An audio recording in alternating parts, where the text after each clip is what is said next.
Alrighty, so it is time for the review for MLS Matchweek number 13.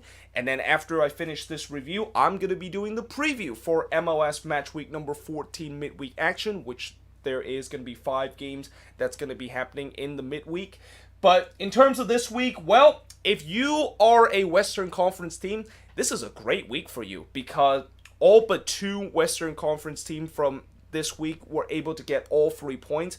And in terms of the 6 interconference matchup and the 6 East versus West matchup from MLS Matchweek number 13, the West won every single one of them, and the West basically just swept the East this week. I mean, it is not very common the fact that we get that many interconference matchup and the West basically won all of them. I don't even remember the last time that has actually happened, where it's either the West basically swept the East in terms of that many interconference game or the other way around. And the team that was able to complete that sweep is the San Jose Earthquakes, who, believe it or not, they actually won on the road. It's the first road win for the Quakes since July when we beat FC Dallas on the road, and it's the first road win against an Eastern Conference team since I don't even know. It's been a long time and probably a couple of years since we have actually beat an Eastern Conference team. My best bet is probably back since 2012 when, that was the last time we were able to get a win against Toronto at BMO Field. But yeah, I mean, this was definitely an impressive victory for the Quakes. Now, I understand that TFC fans will say, well, TFC, they were missing a lot of big guns in this game. Obviously, Pozuelo is not available in this game because he is suspended after getting that red card in the last game against RSL. And then right before the start of the game, they also announced that Bradley and Osorio is going to be out for this game because of an injury. So it was a very depleted TFC team. But having said that, the Quakes, like I said, whenever they go on the road, and especially against an Eastern Conference team, it's almost like it's an automatic loss for them because they never tend to get the result. But that was not the case in this game. And what was also not the case in this game is that the Quakes were able to not lose despite the fact that they were down 1-0 in this game, and they able to pull a come from behind road win, which is as rare as me saying that the Quakes are able to win on the road against an Eastern Conference team. I mean, I don't even remember the last time the Quakes are able to come from behind after going down early in this game to be able to still grab a victory at the end of the game on the road. But as I mentioned, in terms of them going down 1-0, well, we definitely deserve to go 1-0 down early in this game because, yeah, early on, it just felt like a classic Quakes performance where on the road they start very slow and the defense looked very sloppy. And, TFC had a couple of chances early on to potentially get that 1-0 lead. Eventually, they did from Larea, from Delgado and Altidore. It was very poor defending from the Quakes, and it was a combination of Lima and Yule that was the fault for this goal. I believe Lima was the fault of this goal because he didn't stop Delgado from crossing this ball into the box, and it was a fault of Jackson Yule because he basically lost Lera in the box, and he basically slots it home into the empty net to give TFC the quick 1-0 lead. And then, after I see them giving up the first goal, and just after that, as much as I was hoping the Quakes can quickly respond, they did not did exactly that. They continue to look very poor whenever they defend, and there was a couple of times that it could have been easily 2-0 in favor of TFC, and then just out of nowhere, Wando scores from Espinoza and Youngworth to tie the game up, and this was completely against the run of play. Like, TFC, they were dominating the game, they had more of the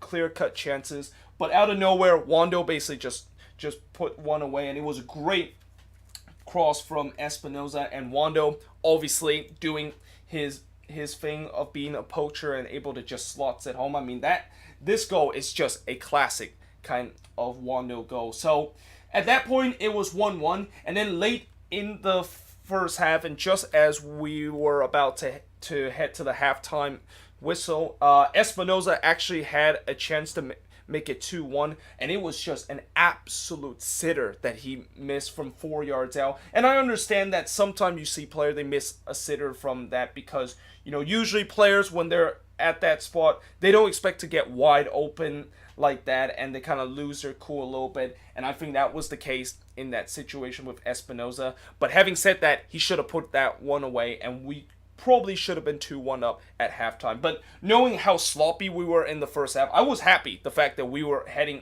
into halftime 1-1, and probably are lucky the fact that we're heading into halftime at 1-1. Now, in the second half, both teams started to be very scrappy, and things kind of started to get a little bit heated. The Quakes definitely defended a little bit better in the second half, but things did started to get very heated, and I believe there was one instant where Espinoza, of course, he got a yellow card because he basically swing his arm back at one of the TFC player, and the TFC player, of course, went down. Now, originally, when I look on the replay, it didn't look like Espinoza really made any contact to that TFC player, and that player kind of made a little bit meal out of that. And what's interesting about that instant is that they actually gone to VAR in that instant, and I understand the fact that, the referee thought that maybe that could possibly a red card because it's hands to the face, but at the same time, it didn't look like there was really a lot out of that, and I feel like it's just so unnecessary to go to VAR and just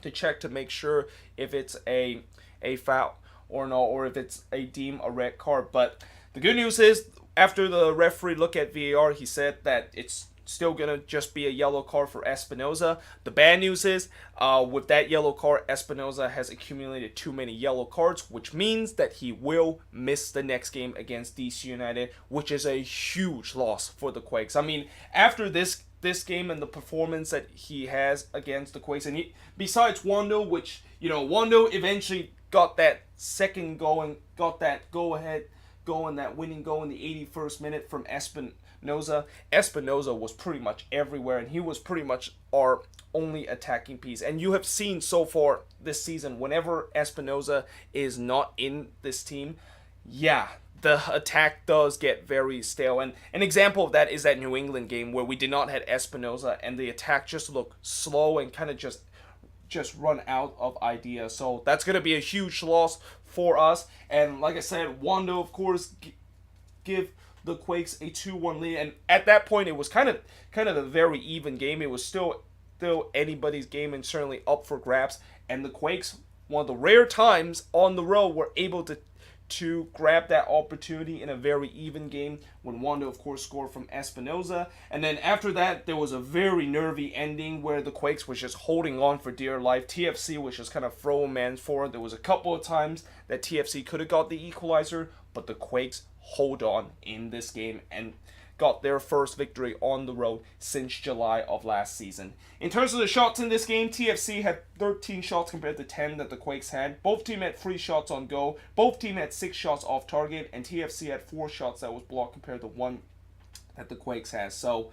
And the Quakes also have 53% possession compared to 47% possession. So for the Quakes, what a victory this was. And considering the fact that all the other team around them have won this week, and the fact that the pressure was definitely on them, like, this is a win that I think, for many people that say that the Quakes could potentially make the playoffs, this is a win that I think you could look back and say that this might be the win that is the one that really is the reason why the Quakes make the playoffs. I mean, if we lose this match, then it just continues to kind of further give me evidence to say that the Quakes are not going to make the playoffs, because when you have everybody that has won this week, and that you definitely need to win to try to keep pace of them, you have to win these kind of games. And even though it's against an Eastern Conference team on the road and that the Quakes don't do very well, you have to win these kind of games to keep in pace, which they did exactly that. They keep in pace in terms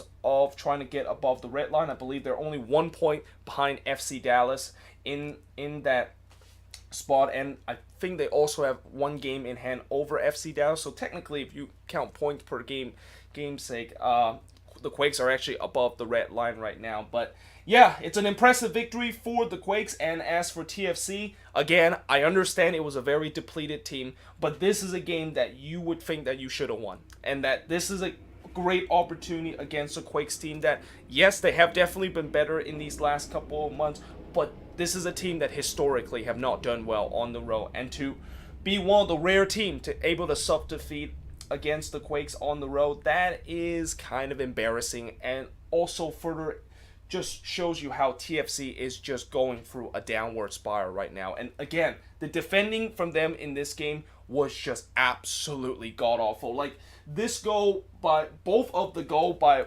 that Wando scored, and this goal that Wando scored, he was wide open in the 6. How in the world, like the most dangerous poacher in the league that is Wondolowski, wide open in the 6, how in the world do you let that happen?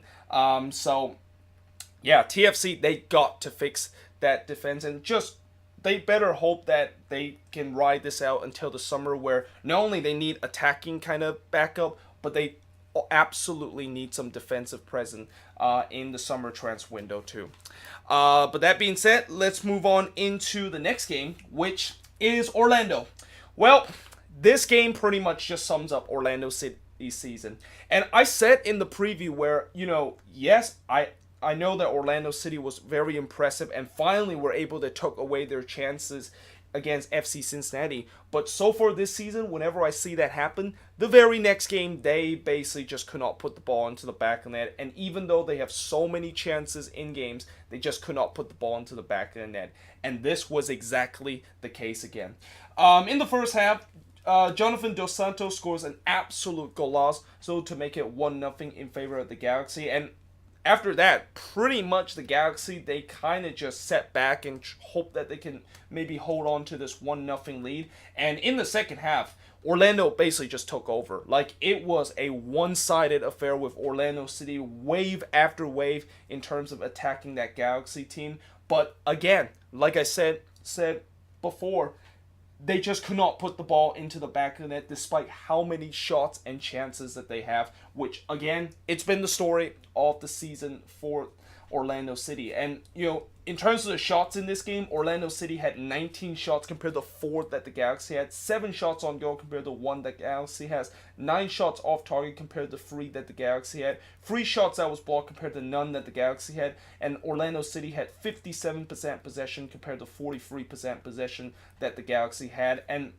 when you just look at the stats, you can clearly tell that Orlando City should have won this game, but when you actually look at the actual match and how many chances that they're missing, it's been also the story of Orlando City where there's just been so many games this season where they had this kind of similar performance, but they just could not put the ball into the back of the net, and because of that, they not only not able to get at least a point out of that, but they drop all 3 points at that. And as I also mentioned before, if this Orlando City team actually have a player that can put away those chances and be ruthless in front of goal, this team would not be near the bottom of the Eastern Conference. This team would be literally right near the top of the Eastern Conference. And I also think that this is a team that probably leads the league in terms of expectancy goal. Like, the amount of chances that they have and the amount of expectancy goal that they are supposed to score, they probably are leading the league in terms of that category.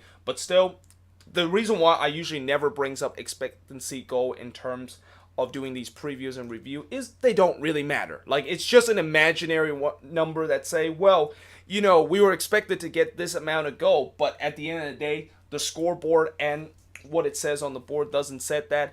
It doesn't really matter because you're not going to get any bonus point if you win the expectancy goal battle, which is why I also think that that's a kind of a pointless kind of stats. But still, I kind of want to mention it because of the way that Orlando City time after time this season have just missed so many chances, and that those chances clearly should have been in the back of the net. And as for the Galaxy, well, in some way, they, of course, got away with the fact that they were facing a team that just cannot finish, and that, there was a lot of nervy moment for the Galaxy and the defense in terms of conceding a goal. And to be fair, there was a couple of moments that they did a great job defensively, and Bingham did make some good save, but at the same time, if they play any other team that is not Orlando City or a team that struggle in terms of finishing, they would have absolutely lost or even dropped points in this game. I mean, they kind of got away with it in this one. But moving on into the next match is RSL.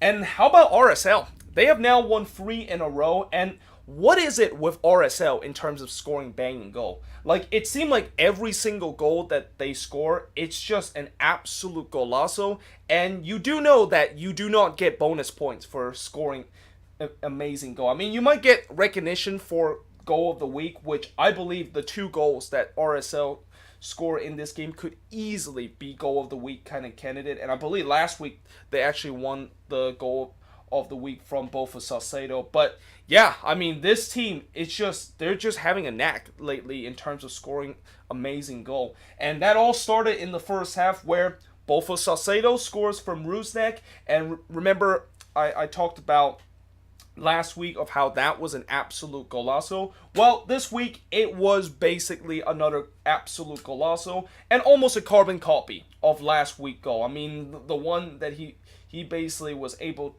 to score from distance and able to basically strike it from about 25 yards out on the right side. It was basically the same one as he won the goal of the week from last week. So something tells me that that might be another, this week might be or the goal that he scored might be this week goal of the week too. Although at the same time, as I will mention later, he's going to definitely have some competition in terms of the goal of the week award. But in the second half, Joseph Martinez scores from Escobar and Pity Martinez. So Pity Martinez, for the first time this season, able to get on the assist board, and hopefully now that he can basically start racking up those assists, although he wasn't really the main man that, of course, got the assist in this game. And just as Atlanta thought that maybe they can get all 3 points in this game, Jefferson Savarino basically broke Atlanta hard. And if you thought the first goal that RSL scored was an absolute golazo,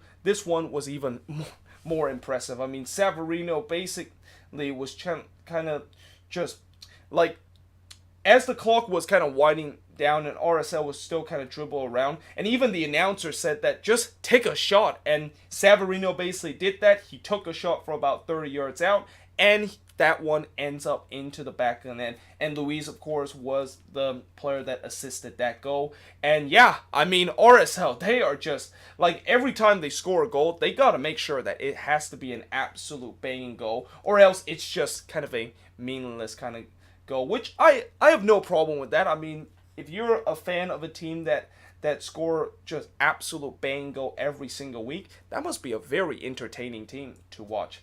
But in terms of the shots in this game, RSL had 15 shots compared to 10 that Atlanta has. 5 shots on goal compared to 3 that Atlanta has. Both teams had 5 shots off target. RSL had 5 shots that was blocked compared to 2 that Atlanta has. And both teams have even possession. But RSL, they are definitely on a hot streak right now, and they have now moved their way up to 6th place. And as for Atlanta, well, this is what happened when you decided to play this kind of defensive tactics. And this is something that I mentioned, I think, last week, where, yes, I understand that Atlanta, in terms of the identity that they want to go, is kind of a more defensive approach, which I have no problem with that. But at the same time, the fans, they obviously are not going to be happy in terms of this defensive approach, because that's not what they really want, and they don't think that should be the identity of Atlanta United. And also the fact that if you play this kind of defensive approach, you got to make sure you score that first goal. Like, if you do not score that first goal and you play this defensive approach, there is pretty much 90% of the time you are not going to come back. And as soon as when RSL scored that first goal, I just had a feeling Atlanta is not going to win this one, because they haven't scored a lot of goals this season. I think they only scored like 15 goals so far in the first 14 games. Like, they're averaging only 1 goal per game this week. A team that scores 70 goals for the last 2 seasons to only average 1 goal per game this season, yeah, that sounds absolutely insane. And, at some point, I feel like Atlanta, I get that they want to keep keep this kind of defensive approach, and Frank de Boer kind of liked the way that this is the approach that Atlanta should have. But at some point, they need to start scoring goals, because goals at the end of the day will win you games, and when you don't score them, or at least don't score multiple goals, you are not going to have a big chance in terms of winning games. You can't just keep winning 1-0 games all day long and expect that is going to be the way to get yourself into the playoffs and be competitive in this league. But moving on, in the next match is LAFC. Well, LAFC are just... this has started to be unfair for the league, where LAFC is just bowling every single team right now. And in this game, they basically completely bullied this Montreal team, which I thought this was probably going to be the toughest game for LAFC to face against a Montreal team that is known to just bunker. Although, one thing I was very shocked of what Montreal did and what Remy Gard did in this game is that they did not bunker in this game. Instead, they really go at LAFC, which I'm kind of surprised the fact that they decide to go at them, considering the fact that LAFC has a very good attack. And if you're going to go at them, you got to make sure you score an early goal, or else you're going to get caught at the back. And as soon as you can see that goal and you still try to go at LAFC, things are definitely not going to go very well. And as expected, that is exactly what happened in this game.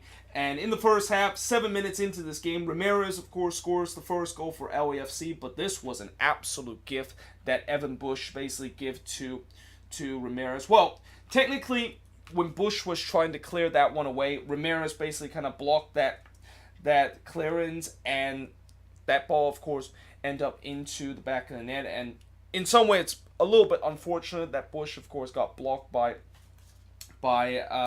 one of the attackers as he was attempting to try to clear the ball away. But at the same time, what a heads-up play from Ramirez to be able to understand the situation and able to score a pretty sneaky kind of goal.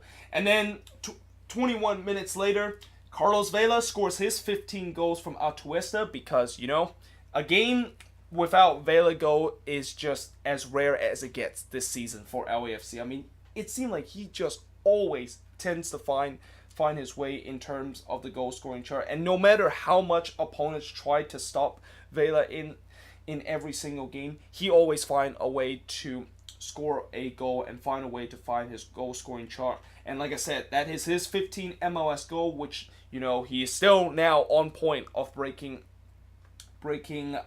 Joseph Martinez's record, and on point of scoring 34 goals this season.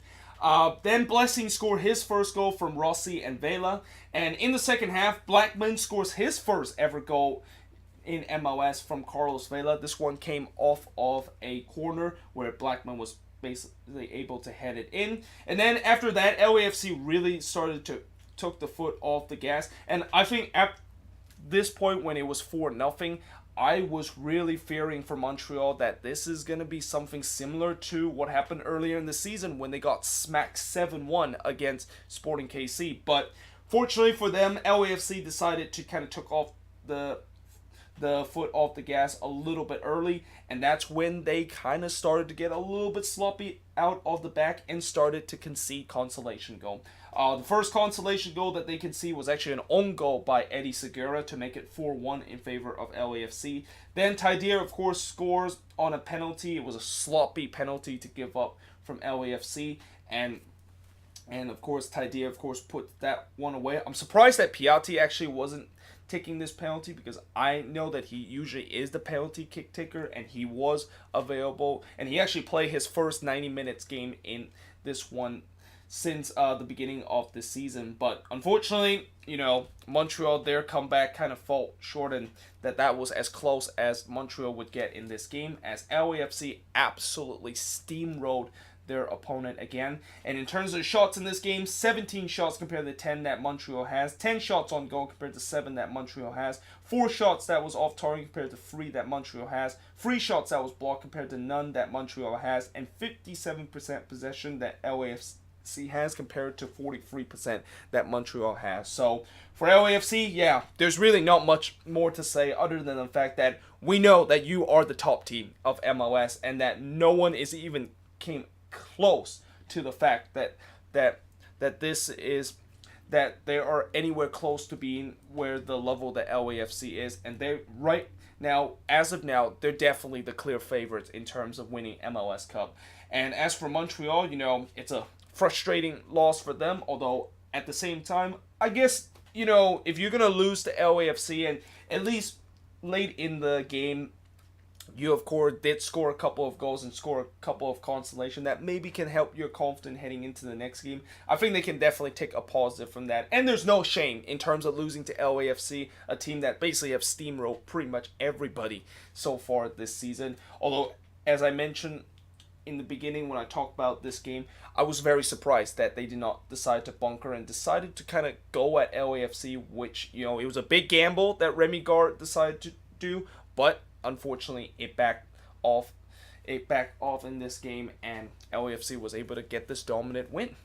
But moving on into the next match is Chicago. So they drew 1-1 against NYCFC, and it wasn't the most entertaining game to watch for a neutral, but in the first half, Aber almost gave NYCFC the quick 1-0 lead when he hits the post. And then in the 29th minute, Sapon scores from Bronico and Frankowski, but originally this goal was actually called off. The referee go to VAR, and originally they said Bronico was in an offside position as that pass was given to when that pass was coming from Frankowski, but when they look at VAR, it seemed that Bronico was in an onside position, and that's why they, of course, gave that goal. So, that's one the time when VAR actually work, and well done for VAR in terms of correct that mistake that the referee originally made when it was, or what the linesman made in this situation when it was originally called offside. But then Matrita got the equalizer from Morales, and the stupid Twitter announcer confused Matrita with Aber. And the reason why I use the word stupid on Twitter announcer is that if you ever watch these Twitter kind of stream from MLS, you will know that how annoying their announcer is, and how annoying those Univision kind of announcer is in terms of commentating this game. But they keep saying that Aber, of course, scored the goal. They even said the Argentine puts it on a plate to a Brazilian to score the goal, but all this time it was Matrita that scored the goal, and Matrita is not Brazilian. He's Romanian, by the way. So, yeah, at that point it was 1-1 in this game, and then in the second half, VAR come into play again, and originally there was a penalty that was given against NYCFC, but when they look at VAR, it looked like the foul occurred outside the box. So good job for VAR in terms of correcting that mistake, and certainly for NYCFC, fortunate the fact that they didn't give away a foul that is inside the box. But that would be your final score in this game, as Chicago had 11 shots compared to 8 that NYCFC had, 5 shots on goal compared to 2 that NYCFC has, 5 shots off target compared to 2 that NYCFC has. Both teams had 2 shots that was blocked, and Chicago had 51% possession compared to 49% possession compared to NYCFC. And like I said, overall, this was definitely not a very entertaining game, but I think both teams will be happy with a point. I mean, for Chicago, I guess maybe they'll be a little bit let down the fact that they couldn't get all 3 points, and they did drop points at home. But after that 4-1 drumming that they took against the San Jose Earthquakes on the road, they'll be happy that their defense in this game looked much more steady and able to hold an NYCFC team that is one of the hottest team right now in the league to a draw. And for NYCFC, this was definitely not the most impressive performance this season, but they still got a point out of that, and it's something that they've been pretty used to this season, as it seemed like they've been kind of the draw kings of MLS and currently has the most draws so far this season. But moving on into the next match is Vancouver. So the Whitecaps, I'll tell you what, I've been saying that I have been very impressed with what the Whitecaps have been doing in these last couple of weeks of winning games and getting resort on the road, and they got another resort. This time they got the resort against FC Dallas, where they were able to win at home by a score of 2-1. And in the first half, Adnan scored from inbound, and what a curler goal that is for Adnan Ali. And this was also his first goal in MLS. And I really think for Ali Adnan, ever since that embarrassing kind of penalty kick that he had earlier in the season, he has really been the most important player for this Vancouver team, and probably the best player in this Vancouver team. I mean, he of course play as a fullback, but the amount of times that he's able to create some good chances for Vancouver and be a very, very problematic kind of attacking presence. Yeah, I mean, it's been very impressive to see him do well with Vancouver, and hopefully Vancouver can basically think about maybe buying him, because he is on loan with Vancouver right now. And this goal also could potentially be the goal of the week, and certainly could go in contention with Severino and Salcedo goal for the goal of the week this week. And then 9 minutes later, Vancouver doubled their lead from Veneto and Montreal, and what a back pass that is from Montero to give it to Veneto. And some of these goals that Vancouver score are just absolutely beautiful soccer and beautiful goals that they have scored in this game. Now, the bad news for Vancouver after they got up 2-0. I mean, things were going very well for Vancouver, but the bad news is 3 minutes after they doubled their lead, Ali Adnan did went off with an injury, and it didn't look like it was a very serious injury, but yeah, certainly that is something that Vancouver fans hope that it will not be a long-term injury or even a short-term injury, because, like I said, Ali Adnan has simply, for the last couple of games, been the most important player for this Whitecaps team. And then in the second half, Arangues missed a shocking open goal that could have given Dallas a goal back and could have made it game on. I mean, Creepo originally made a bit of a mistake and wasn't able to kind of like get to the ball, and then Arangues was just wide open. All he has to do was basically slots it home into the empty net, and instead what he did is he just kind of blasted off the post, and was like, how in the world did you not able to put that away? Like, that is probably one of the most simplest goal to put it away, and the fact that he wasn't able to do that, yeah, that is gonna be very frustrating. And I just had a feeling that if Dallas was able to get a goal, and if they, at the end of this game, if they only lost by one goal, this would be the goal that probably, or this could be the chance that they're gonna look back as saying that, yeah, this, if we would have just put away this opportunity, this game would have been completely different. And unfortunately, that is exactly what happened to Dallas, as they were able to get one back from Baji and Reynolds. And as much as they continued to try to push on to get the equalizer, they couldn't quite do that. And in the end, it was a 2-1 victory for Vancouver. It was a 1-goal loss for Dallas. And this goal this chance that Arangues missed, yeah, that is going to be one that they're going to look back and said that is probably the reason why they lost all 3 points instead of at least getting 1 point in this game. In terms of the shots in this game, Vancouver had 7 shots compared to 20 that FC Dallas had. 4 shots on goal for both of these teams. 10 shots on target compared to 1 that Vancouver has. 2 shots that was blocked compared to 6 that Dallas had. And Dallas had 60% possession compared to 40% possession. So while Dallas dominate pretty much every category in terms of the stats, Vancouver, from what I've been seeing in these last couple of games and throughout their season, it just seemed like they always tend to play their best whenever they're under pressure and whenever the opponent trying to go against them. And it just seemed like that has a lot to do with the fact that it seemed like this Whitecaps defense have just been one of the most potent defense and one of the hardest defense to break down, and also a combination of Maxime Creepo being just an incredible goalkeeper for these last couple of weeks. So yeah, for the Whitecaps, it's a great victory for them, and for Dallas, yeah, they cannot wait until they start to get some of those guys that they are missing from the U20 World Cup and guys that is currently injured back in this team, because right now, without those guys, this team is certainly heading into a downward spiral. And right now, they're only 1 point above the red line. And technically, they're actually below the red line if you look at the points per game kind of ratio. But that being said, let us now switch the board and look at the other 6 games that happened this weekend. Next up, New England. So they drew 1-1 against DC, and this was a bit of a crazy game.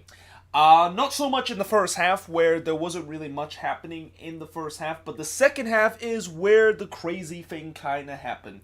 Matt Turner actually got sent off, and he was actually the only player to be sent off in this week, MLS Matchweek number 13, and this was a reckless kind of tackle. Now, I think Turner didn't really did that on purpose, where he just absolutely trucked Rootney there. And I guess what he was trying to do was that, as Rootney was going one-on-one with Turner and Turner was rushing down off his line, he thought that maybe Rootney was going to flick it over his head. That's why he kind of jumped up and kind of almost had like a blocking motion to make sure that it doesn't flick over his head. But unfortunately, I think he did it a little bit too soon, and yeah, that's where it led to kind of this reckless kind of tackle. And there is this old saying that it does look worse in terms of if you see it in real time. And yeah, when you look at it in real time, it definitely looked like it's definitely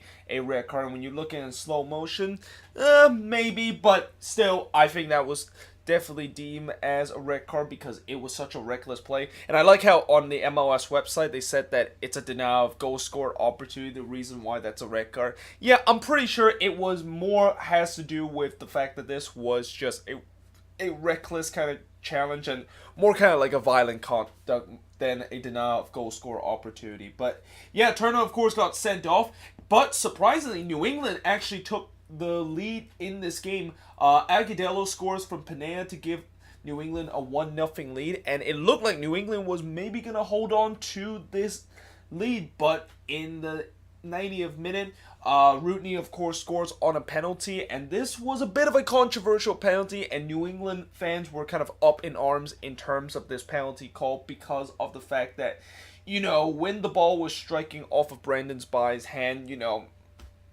it didn't feel like he had time to kind of move his hand out of the way as he blocks that one away. But when I look at the replay and I look at it a couple of times, and I really think that it was the correct call. And I think when that ball hits Brandon Spy's right hand, his right hand was kind of like up near his face, and he kind of raised his hand up. And whenever you try to do that, and it almost felt like he was trying to raise his hand up so that he doesn't get hit in the face with the ball. But at the same time, when you try to do that and you did that inside the box, yeah, most likely that is going to be a penalty. And I get that he doesn't want to get hit in the face, but sometimes you just got to have to get one, and that, you can't just decide to raise your hand for no reason, trying to protect yourself, because that, of course, would happen where you're going to get caught handball and concede a penalty. Now, of course, like I mentioned, with many handball kind of fouls, next year this will not be a question, because next year the handball rules change, where if a defender handballs it either in a natural or an unnatural position, it's going to be a foul or it's going to be a penalty if it happens inside the box. But yeah, that would be your final score of this game, and New England had 14 shots compared to 21 that DC had, 2 shots on goal compared to 5 that DC had, 7 shots off target compared to 8 that DC had, 5 shots that was blocked compared to 8 that DC had, and New England had 42% possession or 32% possession compared to 68% possession. Kind of got the math a little bit wrong there, but yeah, for New England, I understand that they are very frustrated with the penalty and that some New England fans that they kind of got robbed, but again, I really think it was a penalty because his hand was way up and that it didn't feel like that was in a natural position. And as for DC, I guess you'll be happy to get a point and that you kind of rescue a point out of this game, but at the same time, this is also kind of a little bit disappointing and kind of concerning, the fact that it took 90 minutes, and after being up a man for so long and conceding that goal right when you're up a man, and the fact that DC has really struggled in terms of scoring goals in the last couple of games. I mean, they had a lot of shots in this game, but none of them was on target, and it just felt like the fact that they're kind of hitting a little bit of a goal drought, and that they haven't been able to score like 1 or 2 games in these ones. And when that happens, and when you kind of endure a goal drought, that's when it gets a little bit hard to get resort, even if you're playing at home or on the road. But one team that is also having a problem in terms of scoring goals is FC Cincinnati. And they draw another egg in this game by losing 2-0 to the Redbulls. But Cincinnati, they actually look very decent in this game. Like, in the first half, they had a couple of chances to potentially score the first goal, but Robles, like what happened during the midweek where he made some big save, he once again made some big save in this game. And then in the second half, FC Cincinnati, they continued to dominate, had a couple of decent chances, but right after the hour mark, that's when all those kind of chances and all those kind of good play from FC Cincinnati kind of just vanish. And the Redbulls eventually did get the opening goal from Kaku, but this was an absolute gift from Deplain, who I think he probably got caught into two minds where he was trying to either dribble it or pass back to his goalkeeper, and then he basically kind of got caught, and Kaku basically just kind of pickpocketed him and slots it home for the first goal of this game. The Redbulls, of course, make sure they get all 3 points when Omer Fernandez scores from White and Morello. That is actually the first goal for Omer Fernandez, and although I'm not going to say that this is very typical of the Redbulls, of the fact that they always tend to find a guy that scored their first ever goal, Fernandez has been with this team for a while, so I'm not really going to make that cliched about the Redbulls. But one thing I will say about the Redbulls is that, they didn't play well in this game, and that they did got outshot 12-8 by FC Cincinnati. Got outshots on goal in terms of that, with FC Cincinnati having 4 compared to 2 that the Redbulls had. 6 shots off target compared to 4 that the Redbulls had. 2 shots that was blocked, and possession-wise, pretty even between both of these teams. So, as I said, the Redbulls, even though they kind of been outclassed in terms of the statistic kind of way, they did enough in terms of getting goals and finding a way to get all 3 points against an FC Cincinnati team that, it's clear that this team is going to be in the basement for a while. Like, unless if they decided to finally get some reinforcement in terms of the attack. And really, recently, I think they might even maybe think about reinforcement in terms of the defense, because, in the last game, they gave up 5 goals against Orlando City, which is the most that they gave up in their franchise history. And now, they gave up a sloppy goal in the second half and give up a sloppy opening goal that should definitely not happen to FC Cincinnati when you're a team that is kind of depend a lot on the defensive end. So they got a lot of work to do in this summer transfer window, and this summer transfer window can really tell us a story whether or not if this FC Cincinnati team could potentially be on pace of one of the worst expansion season by an expansion team, or they can maybe pick it up, and maybe by a small chance that they can get themselves back into the playoff race. But having said that, moving on into the next match, and it's the Union who have lost again. This time they lose to Portland 3-1, and now that's back-to-back loss for the Portland, or not for the Portland Timber, but for the Philadelphia Union. And for the Timber, I'll tell you what, ever since they bought that Brian Fernandez kid, they have really looked very dangerous. And this Fernandez kid, not only in the last game he was able to score a debut goal, but in this game he was able to score a brace, and right now he is proven that he's worth every single cent of that $10 million that Portland paid him a couple of weeks ago.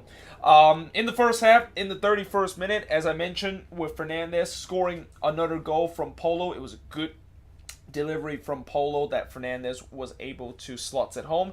And then Fernandez 5 minutes later was able to score from Diego Chara and Diego Valeri. And Chara, this was a very unselfish play for him. I mean, he could have easily just took around the goalkeeper and took around Blake and basically slots it into the empty net, but instead he elected to pass to Fernandez, who was just wide open in the box, and I don't know how in the world no one was able to mark him there, but he was wide open in the box, easily slots it home to make it 2-0 in favor of the Timbers at halftime. Now, in the second half, this is when the Union started to mount a bit of a comeback, and in many ways they had to do it because it was pretty shocking the fact that the Timbers were doing very well against the Union, and that the Union, they found themselves 2-0 down, and this is really the first time since the first game of the season where they have definitely not looked very good at home.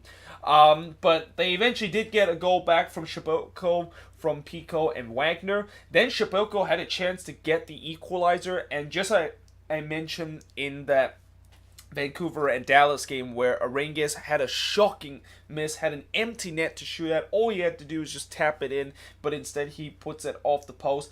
It was the same case here for Szyboko, who had an open net to shoot, and instead I think this time he puts it wide and he didn't actually hit the post, and that could have easily gave them the equalizer. And just like when Arangues had a chance to give Dallas a goal back and had a chance to kind of change the way the game play for the Union and for Szyboko, that is exactly what could happen in this game, because if he scored this equalizer, this would have been definitely an interesting kind of last 30 minutes of this game, and it certainly will be anybody's game to see who exactly is going to win this. But eventually the Timbers kind of shut that door and shut any hopes of the Union getting a point out of this when Valeri scored an absolute golazo from Blanco to give a 3-1 lead. And that is the final score of the game, as the Portland Timbers, after this 12-game road trip,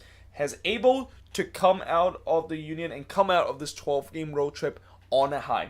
And in terms of the shots in this game, the Union had 18 shots compared to the 9 that the Timbers had, 7 shots on goal compared to 5 that the Union has, 7 shots off target compared to 2 that the Timbers had, 6 shots that was blocked compared to none that the Timbers had, and the Union had 63% possession compared to 37% possession that the Timbers had.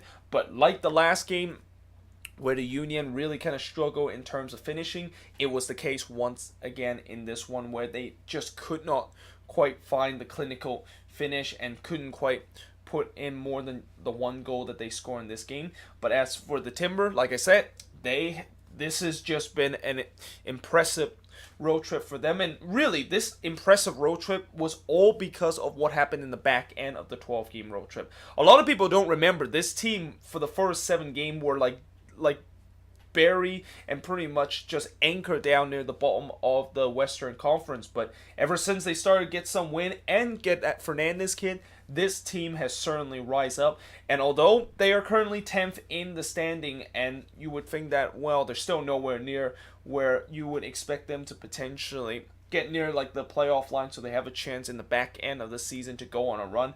No, this team is actually in a very good shape right now, and I have a feeling that this team, not only they're going to make the playoffs, but they can really challenge in terms of even getting into the top half of the table. And I think if there is any team as of now that can challenge LAFC, and as I mentioned, LAFC certainly now are the top tier team in MLS, and that really nobody come close to it, I think the closest one has to be the Portland Timbers because of the way that they've been in a very good run right now, and they also have a lethal goal scorer known as Brian Fernandez, and also a good front three with Valeri and Sebastian Blanco. So, yeah, moving on.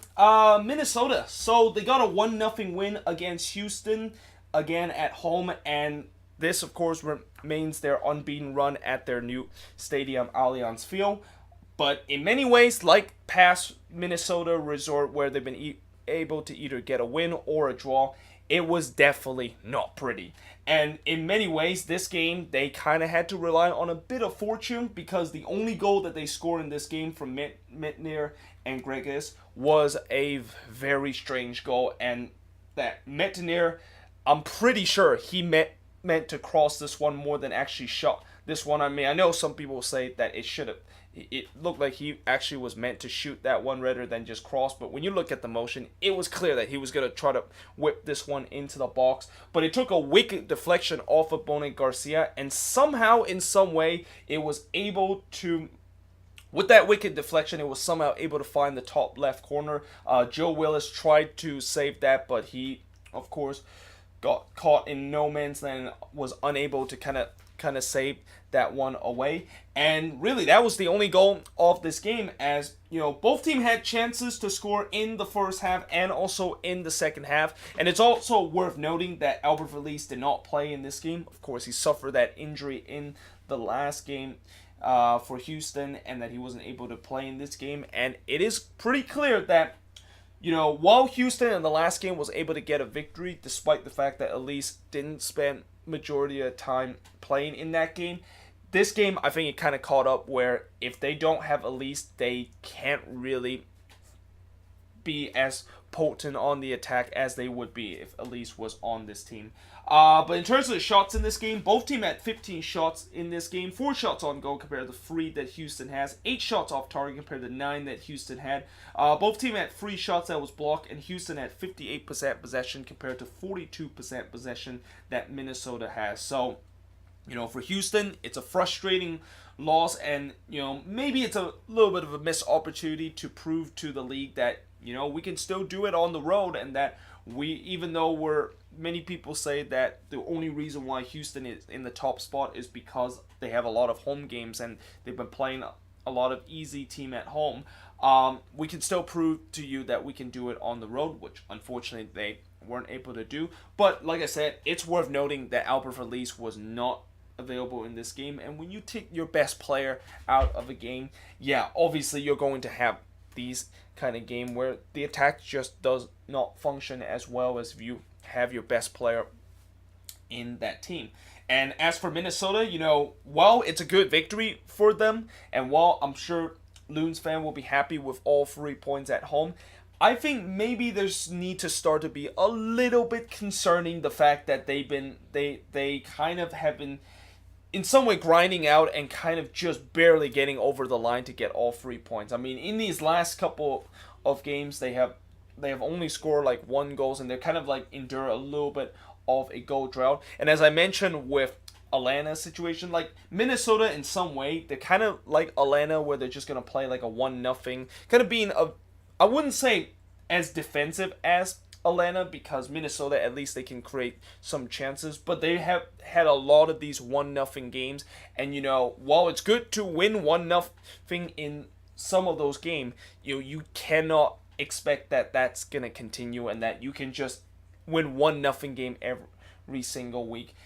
They definitely need to start figure out in terms of their goal scoring form. And like I said, unlike Atlanta, where Atlanta, their problem right now, not only with them not scoring goals, but they also have problem in terms of creating chance. For Minnesota, their problem is that they need to finish those chances that they had, because there's been times where they had chances to bury this game away, they couldn't take advantage of that.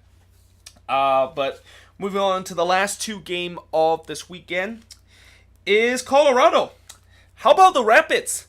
Back-to-back wins after starting the season 11 games without a win, and a record amount of games without a win to start the season, and now got 2 straight wins and able to knock off Columbus. And so many times Colorado has been kind of victim to the 3-2 score, where they've been on the other side of the 3-2 kind of resort. In this game, they were on the winning side of a 3-2 resort. And in the first half, Smith scores from Jack Price. This was a lovely delivery from Jack Price that Tommy Smith was able to head it away. But Columbus quickly equalized 5 minutes later when Pedro Santos scores from Jimenez and Will Trapp. But right before the halftime whistle, and there was a long amount of stoppage time. I'm not quite sure why there was so much stoppage time in the first half, but Jonathan Lewis scored his first goal with the Rapids from Sam Nicholson to give the Rapids a 2-1 lead. But in the second half, Zardes scores from Higuain to tie the game up. And if you're a Rapids fan, you're probably thinking, oh, well, here we go again. You know, every time it seemed like we have the lead and the opponent decided to strike back, and especially they decided to strike back right around this time, then, yeah, things are going to go very badly after we concede that equalizer. But that was not the case. Instead, it was Colorado the one that was able to get that crucial third goal, and it was Mosqueda scoring that crucial third goal in the 87th minute to give them the 3-2 win. And yeah, I mean, for once, Colorado, they have a lot of 3-2 game, and for once they are on the winning side of that. And in terms of the shots in this game, Colorado had 18 shots compared to 12 that Columbus had. 4 shots on goal apiece for both teams. 11 shots off target compared to 6 that Columbus had. 3 shots that was blocked compared to 2 that Columbus had. And Columbus had 57% possession compared to 43% possession. And for Columbus, yeah, the downward spiral just continued for them, and just, you know, right now for Columbus, this is just getting worse and worse every single week. And you know, I don't remember the last time Columbus was able. Well, they actually did give up 3 goals against LAFC, but besides LAFC, I don't remember the last time they have able to give up 3 goals. And to give up 3 goals against a Colorado team that, I'm not going to say Colorado is not that good on the attack. They have scored a ton of goals. It's just that Colorado are a team that score a ton of goals, but also gave up a ton of goals. But still, at the same time, you know, to give up 3 goals in this game when you think that Columbus usually is a very locked down kind of team, and Colorado obviously is nowhere near in terms of attacking quality than what LAFC is. Yeah, this has got to be very, very concerning. And that, you know, in many ways, Columbus is kind of like their Ohio neighbor FC Cincinnati, where it's a team that not only is worrying about goal scoring, but now they're started worrying about their defense, and that their defense is started to leak goals, and that is something that Columbus just cannot afford to do when this is a team that relies so heavily on their defensive structure, and that if they don't defend well, then they're probably not going to win a lot of games because they don't score a lot of goals.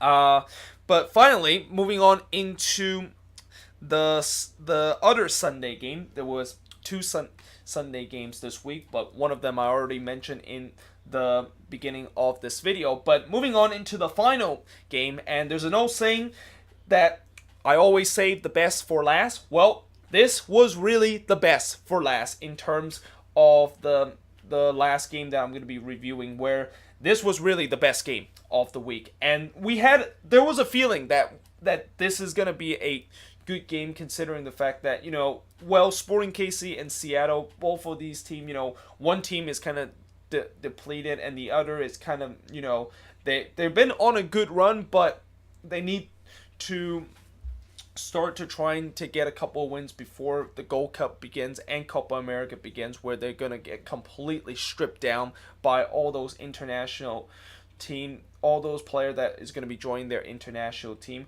And it just also felt like this was a game that both teams desperately needed to get a win. And in the end, it was Sporting KC that desperately got the win. And the guy that was able to get the win for them is Johnny Russell, who basically put on a show in this game, and there is no doubt that he is definitely going to win the player of the week this weekend. And he started with his show by scoring in the 29th minute from Croisset and Haster. Also want to give a little credit to Croisset, who made a lovely spin move, then plays the ball to Russell, who able to puts it in to get his first and what would be a free goal and a hat-trick performance.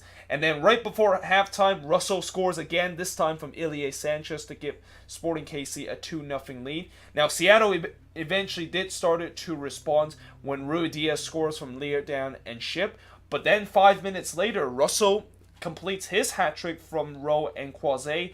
But again, 3 minutes later, Seattle, they just wouldn't want to go away and want to make this an interesting game when Leerdam scores from Ladero. That is also the first goal that Sporting KC has allowed on a set piece. And this was a cross or a corner from Ladero that Leerdam was able to head it away. And I also want to to put that this is also probably one of the few time where the broadcaster decided to kind of like focus on one thing, and then they just basically missed the goal in real time. Like doing this play, they were still focused on a great save that Tim Melia made, and then next thing you know, Leerdam basically scored, and then as soon as they switch back the graphics, they show that Leerdam was celebrating, and yeah, obviously a lot of people were very pissed off about that, and it happens, okay? I know a lot of people is gonna say FS1 is garbage, and that is such a bush league kind of broadcast to decide it to just focus on one thing and this and then risking the chance if there is a goal that is scored, they can't really, us audience cannot really see the actual goal in real time. And there is also something that I don't like about the FS1 broadcast. One of the things that I really do not like is the fact that they have mid-game interviews, whether it's with the coach or the players. Like, why in the world are you doing mid-game interview when obviously the players are already kind of busy thinking about what's going to happen, and also the coaches are still kind of like yelling instruction to his player, and then next thing you know, a reporter comes up and asks you. I mean, if you're a coach, that has to be very irritating, the fact that you're trying to organize your team, and then the next thing you know, a reporter said, "Can I have a minute to interview you?" Like that's absolutely ridiculous, and that's something that they got to cut out. Like, I've seen many soccer game in my life and watch other sports network broadcast soccer games. I've not seen one where you do a mid-game interview, and FS1 is the only one that does that. So yeah, they're gonna have to probably stop doing that. But in the end, focus back into this game. Seattle, they continued to kind of build pressure, and really Sporting KC late in the game, they were holding on for dear life. Like Seattle, they were pushing man forward. They were trying to get that crucial equalizer, but unfortunately it never came. And that, of course, is the final score in this game. And the shots in this game, despite the fact that there wasn't really as much shot as when you actually watch this game, there was actually a lot of action that has got on. But there wasn't really as much shots as I thought there would be. Both teams only had 12 shots in this game, 7 shots on goal compared to 6 that Seattle has, 3 shots off target compared to 2 that Seattle has, 2 shots that was blocked compared to 4 that Seattle has, and Sporting KC had 53% possession compared to 47% possession. But overall, it was a very entertaining game, and as I said, both of these teams desperately need a win, and Sporting KC, with this win, this will really help them start to maybe kickstart a run in these next couple of weeks to get themselves back into playoff contention, because right now they are near the bottom of the Western Conference after this horrid start to the season. And for Seattle, this is a very frustrating loss, and knowing the fact that they are going to get to that stage where they're going to lose a lot of key players, these are kind of a game, especially against a Sporting KC team that is struggling right now, are games that you cannot afford to drop points. But that being said, that is pretty much it for all the games that I have reviewed. Let me know in the comments below, what do you think of all these games? Which game, of course, stood out you the most? And yeah, hope you guys enjoyed this video. If you do, make sure you guys leave a like, smash that subscribe button. And now I am, of course, going to once again erase the board and prepare to do the preview. So stay tuned for that. But until then, hope you guys enjoyed this video, and I will see you guys next time.